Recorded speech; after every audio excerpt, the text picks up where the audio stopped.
Subscribe to our YouTube channel and press the bell icon for the latest updates. How to check HDFC Bank account statement online. Open your favorite browser.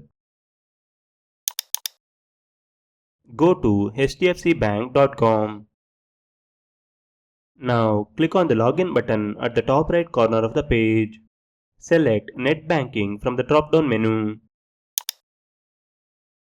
You will be navigated to Net Banking login page. Enter your customer ID or user ID. Click on Continue.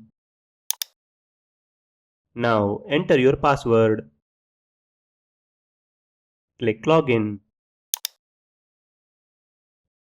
You are logged into your HDFC Bank Internet Banking account. Here, in the Savings Account tab, click on your account balance.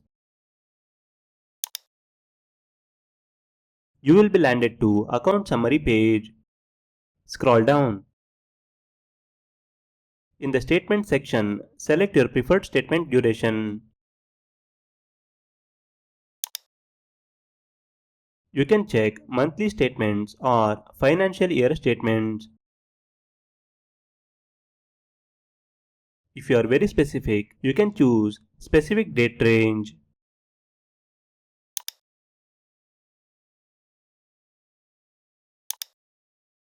This is how you can check HDFC Bank account statement online. Thank you for watching.